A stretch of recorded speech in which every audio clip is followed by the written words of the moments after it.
Hello guys, this is Grandmaster Timur Gareyev, and I'm excited to introduce the topic of Trompowsky and how to play this original opening based on three major sections, or you would say three major components. Number one, I would say the gambit, which we're actually going to start out with, and this is kind of like the fun part where you sacrifice for initiative. Then we move on to the strategic, which is kind of like the tougher positional part of understanding the opening, and then we're going to explore the creative side of it, which actually going to combine a little bit of everything, but a lot of the ideas will be somewhat unexpected, and some of the things that we could experiment with just to make sure we're on the same page. My inspiration to play Trompowsky was coming from the fact that it's just everything is just so well known.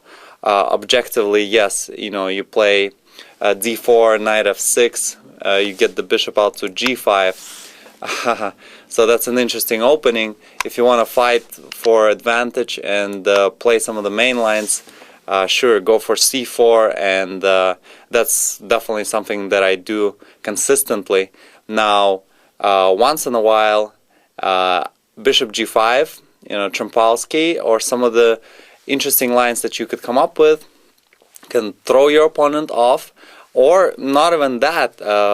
You basically just create something early on, which, instead of repeating the moves that somebody played, and rehearsing all that theory, sitting at home, which is definitely a great idea, but instead of doing that all the time, I think Trompowsky is a great option for you to mix things up and to get your mind, both your mind and the mind of your opponent, working early on, creating strategic problems, creating tactical problems. So without further ado, let's get into the game that you guys see in front of you. And this is a game I actually played on playchess.com, and this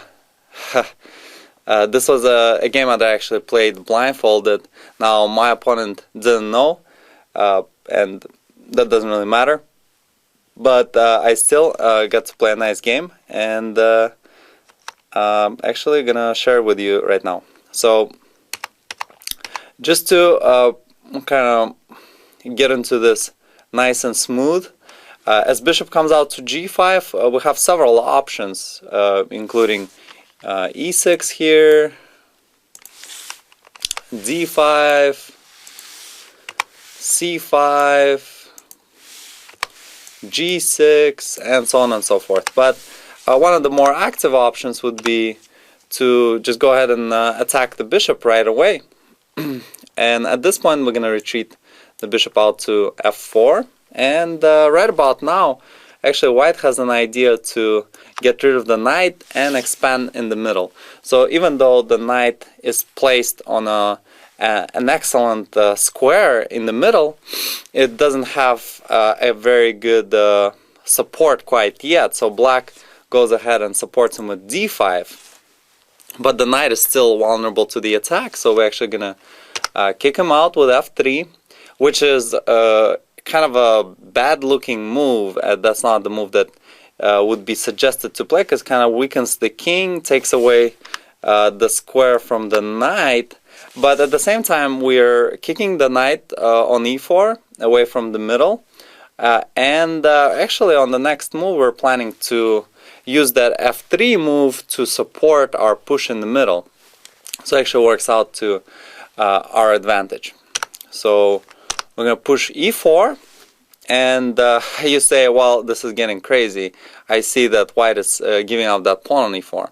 Well, there's actually another option as well that I played in one of my games, and there's knight to c3, so that's just a little bit more strategic, as you are planning to support the e4 push with the knight, but at the same time it gives black a little bit of time to respond, so it's not that easy. to go for e4 necessarily. But yeah, that's a little bit more of a gradual option. But we're actually going to go with a more active option for now. So e4, pushing in the middle, and that is a pawn sacrifice.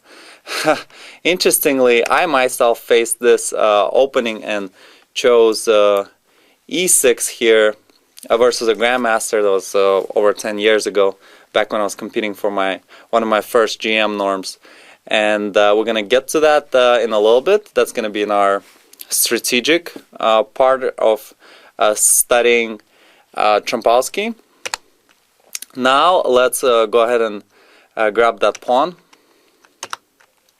And at this point, white just goes ahead and develops the knight, attacking the pawn on e4. So here black needs to continue on and pick up the pawn on f3. That would be the most logical choice if you have the opportunity presented to win some material. Well, if there's nothing concrete, which this is the case here. Actually, white doesn't really checkmate black right away or anything, but certainly does get to develop the knight and develop some initiative.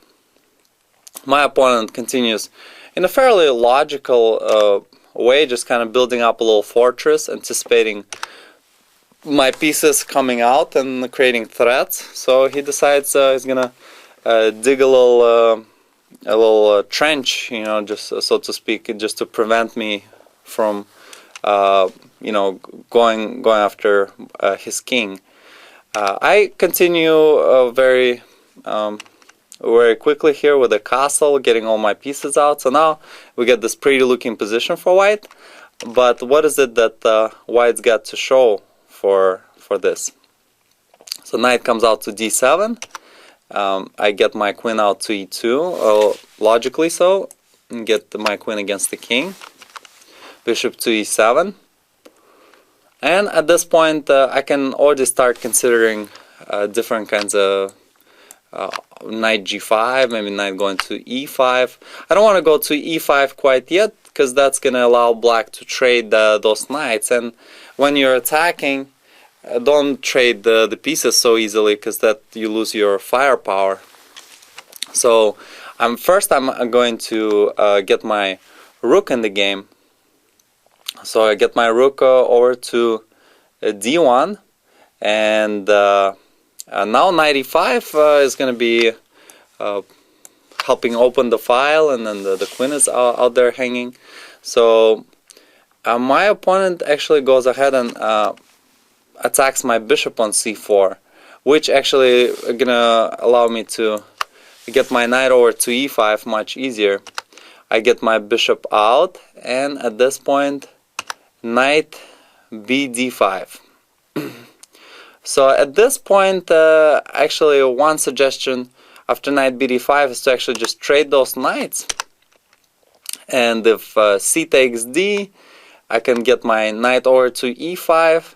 And at this point, black is facing difficulties since castling short. Obviously, white's pieces are really aiming at black's king. The rook is actually both rooks could potentially participate in the attacking ideas. The queen is ready to go. So this is looking really tricky for black. Now, I guess computer may say, well, we still go for a castle and show us what you got, but really it's a very difficult position for a human to defend. So black could try something like this, and at which point, if you could try with c4, opening up the game in the center as well. So this is looking good for white.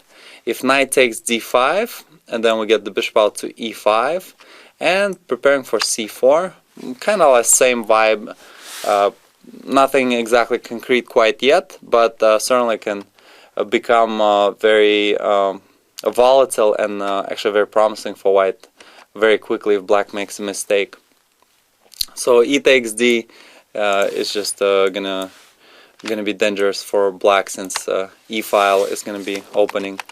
But okay, so knight d5, I actually chose to play bishop e5. This is a quick game, by the way, so hard to really overanalyze this. But, you know, this is an introduction to the gambit style of the opening, so let's just take it as it is. So black plays a big mistake here, c5, which basically the thought process for black was, hey, well, white just added another piece to this attack with the bishop on e5. So there's quite a bit of pressure on black's position, but believe it or not, actually the best move for black is to just get away with the castle, and white doesn't have anything concrete. We could try getting the knight out to g5, and then you know, obviously now there's some major threats. h7 is hanging. Got the pressure on d5 and the knight on f6. So black can kick the knight out with h6, and we can play knight e4.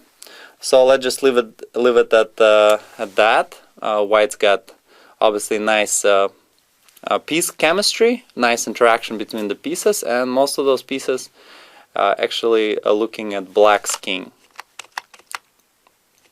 Now my opponent figured castle wasn't appropriate, but played a move that really does make sense. He plays c5, actually really allowing me to go after his king that is stuck in the center.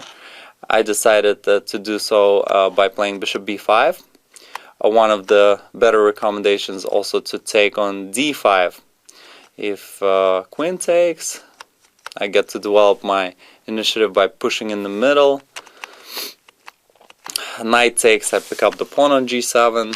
If pawn takes d5, then obviously black's king side gets destroyed, and you know, there's still all these ideas attacking the king, and also if king castles, then there's no safety there either. So bishop b5, which actually is even more logical. I guess here black's best option was to get the king out of the way. My opponent played bishop d7, to which I responded very quickly. I don't want to allow my opponent to castle, because you know, basically then you're going to lose most of your winning chances. I want to get him right away, where I get rid of the knight on f6, which is a good defender. Knight takes, and I throw my knight towards e5.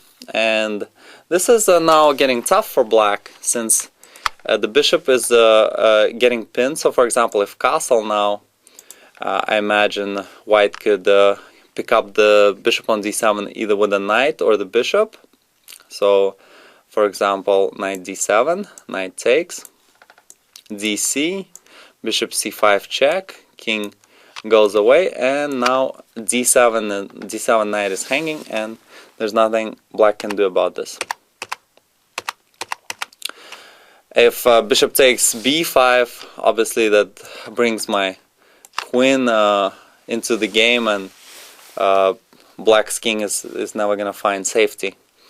So black continued to pick up the pawn on d4, possibly hoping to pin my rook with queen b6, but at this point I actually come up with a nice tactical idea. So if you guys would like to stop here and consider what would be the best choice to finish black off here tactically, that is definitely up to you.